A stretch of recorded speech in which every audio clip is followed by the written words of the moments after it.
하나님께 선물로 주신 오늘 하루 말씀과 성령으로 충만한 저와 여러분 되기를 예수님의 이름으로 축복합니다. 블레셋과의 전쟁에서 이스라엘은 이기고자 실로에 있는 하나님의 언약궤를 가져옵니다. 하지만 이스라엘의 바람과는 달리 이스라엘은 블레셋에게 3만 명이 넘는 죽음을 당하는 큰 패배를 당합니다. 그리고 하나님의 언약궤까지 빼앗기게 됩니다. 하나님의 언약궤를 가져가면 전쟁에서 승리할 수 있을 거라는 기대감이 언약궤를 빼앗기면서 순간의 당혹감으로 바뀌게 됩니다. 왜 이런 일이 벌어진 것일까요? 말씀 묵상을 통해 함께 그 실체를 만나보게 되길 바랍니다. 오늘 말씀의 주제는 영광이 떠난 삶입니다. 오늘의 말씀은 사무엘상 4장 12절에서 22절입니다. 바로 그날 베냐민 지파 사람 하나가 싸움터에서 도망쳐 실로로 왔습니다. 그의 옷은 찢어졌고 머리에는 먼지가 가득했습니다. 그가 도착했을 때 엘리는 하나님의 궤로 인해 마음을 졸이며 길가 한쪽 의자에 앉아 소식을 기다리고 있었습니다. 그 사람이 성으로 들어와 어떤 일이 일어났는지 말하자 온 성안이 울음바다가 됐습니다. 그 울부짖는 소리를 듣고 엘리가 물었습니다. 웬 소란이냐? 그 사람이 곧장 엘리에게 달려왔습니다. 엘리는 98세나 됐기 때문에 눈이 어두워 잘 볼 수 없었습니다. 그 사람이 엘리에게 말했습니다. 저는 전쟁터에서 온 사람입니다. 바로 오늘 도망쳐 왔습니다. 엘리가 물었습니다. 내 아들아, 무슨 일이 있었느냐? 그 소식을 전하는 사람이 대답했습니다. 이스라엘이 블레셋 사람들 앞에서 도망쳤고 수많은 군사들이 죽었습니다. 또한 당신의 두 아들 홈니와 비느하스도 죽었고 하나님의 궤도 빼앗겼습니다. 하나님의 궤에 대한 말을 듣고 엘리는 그만 성문 곁에서 의자 뒤로 거꾸러져 목이 부러진 채 죽고 말았습니다. 그가 나이 많은 노인인데다 몸이 뚱뚱했기 때문이었습니다. 엘리는 40년 동안 이스라엘을 이끌었던 사사였습니다. 그의 며느리인 비느하스의 아내는 임신해 출산할 때가 가까웠습니다. 그녀는 하나님의 궤를 빼앗겼고 시아버지와 남편이 죽었다는 소식을 듣고는 갑자기 진통하다가 몸을 구부린 채 아이를 낳았습니다. 그녀가 숨을 거두려 하는데 옆에 있던 여인들이 두려워하지 마세요. 아들을 낳았어요. 하고 말했습니다. 하지만 그녀는 대꾸하지도 않고 관심도 보이지 않다가 영광이 이스라엘에서 떠났다 하며 아이의 이름을 이가봇이라고 지었습니다. 하나님의 궤를 빼앗겼고 시아버지와 남편이 죽었기 때문입니다. 무엇보다 그녀는 하나님의 궤를 빼앗겼기 때문에 영광이 이스라엘에서 떠났다고 말한 것이었습니다. 오늘 본문의 시점은 바로 그날, 즉 이스라엘이 블레셋에게 대패배를 한 날입니다. 죽음을 피해 베냐민 지파의 한 사람이 도망쳐 나옵니다. 그의 옷은 찢겨졌고 머리에는 먼지가 가득했습니다. 이미 그의 모습 자체가 이 죽음의 기운이 가득한 모습입니다. 그가 도착하고 소식을 전하자 성 안이 울음바다가 됩니다. 초조하게 길 옆에 의자에 앉아 소식을 기다리고 있던 엘리는 웬 소란인지 묻습니다. 눈이 잘 보이지 않아서 그럴 수 있다라고 하지만 그의 말 한마디를 통해 우리는 이 분별을 하지 못하는 그의 영적인 상태를 엿보게 됩니다. 우리도 이렇게 영적인 분별력을 잃어버리고 지나칠 수 있습니다. 엘리 제사장의 나이가 98세라는 것에서 우리는 시간이 지난다고 해서 자연스럽게 영적으로 성장하고 분별력을 갖게 되는 것은 아니다라는 진실을 발견하게 됩니다. 거꾸로 나이가 어려도 소년 사무엘처럼 하나님께 붙어있는 자는 더욱 영적으로 성숙한 자로 설 수 있습니다. 하나님의 말씀을 묵상하는 새내 친구들 가운데 이러한 영적인 민감함과 분별력이 있게 되기를 예수님의 이름으로 축복합니다.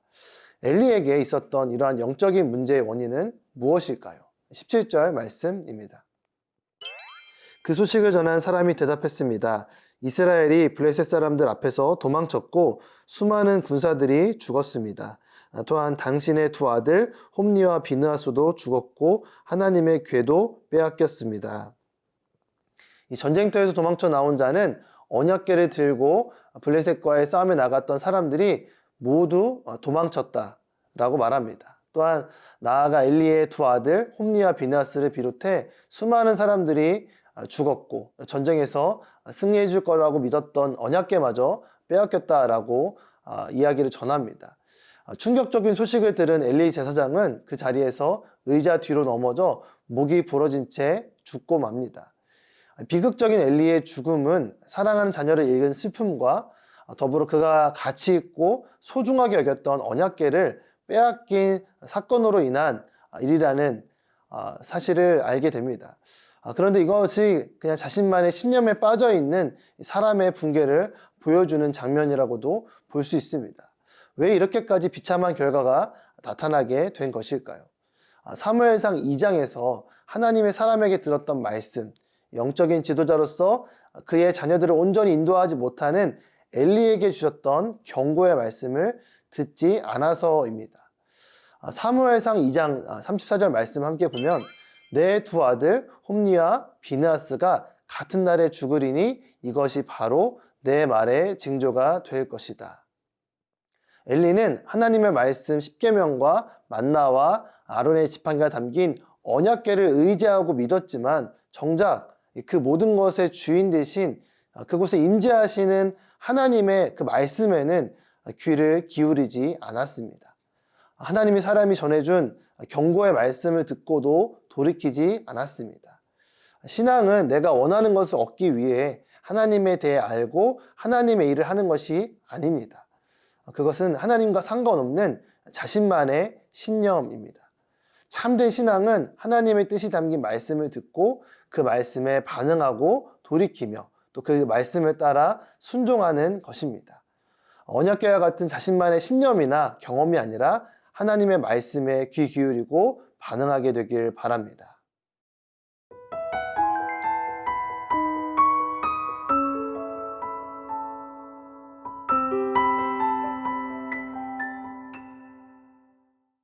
엘리 집안의 비극적인 죽음은 계속됩니다. 남편과 시아버지의 죽음을 들은 비느하스의 아내는 갑자기 진통을 합니다. 진통 끝에 아이를 낳았지만 비느하스의 아내도 죽음에 이르게 됩니다.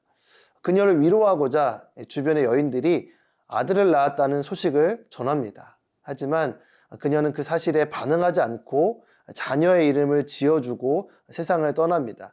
21절, 22절 말씀입니다. 영광이 이스라엘에서 떠났다 하며 아이의 이름을 이가봇이라고 지었습니다. 하나님의 궤를 빼앗겼고 시아버지와 남편이 죽었기 때문입니다. 무엇보다 그녀는 하나님의 궤를 빼앗겼기 때문에 영광이 이스라엘에서 떠났다 하고 말한 것이었습니다. 집안 전체가 죽음의 절망으로 가득한 때에 태어난 이 비느하스의 아들의 이름은 영광이 이스라엘에서 떠났다라는 뜻을 가진 이가봇으로 지어집니다. 하나님의 영광이 떠난 모습이 바로 이 당시 이스라엘의 영적인 상태였습니다. 하나님의 영광이 떠난 이유는 단순합니다. 그들 가운데 하나님을 향한 온전한 태도가 없었기 때문입니다. 영적인 지도자인 엘리에게 하나님은 이렇게 말씀하셨습니다. 나를 존중하는 사람들을 내가 존중할 것이고 나를 멸시하는 사람들을 나도 멸시할 것이다. 부모님의 신앙이나 오랜 기간 동안 믿어온 이 집안의 신앙 역사가 우리를 결코 구원해 주지 않습니다. 하나님의 영광은 하나님을 경외하고 그분의 말씀을 따르고 그 뜻을 인생의 기준으로 따르는 사람에게 임합니다. 이 말씀을 우리의 마음판에 새김으로 하나님의 영광이 우리 안에 충만히 역사하는 저 여러분 되기를 예수님의 이름으로 축복합니다. 사랑하는 하나님 아버지, 하나님을 경외하며 그 말씀을 묵상하는 우리에게 주님의 영광으로 충만하게 임재해 주세요.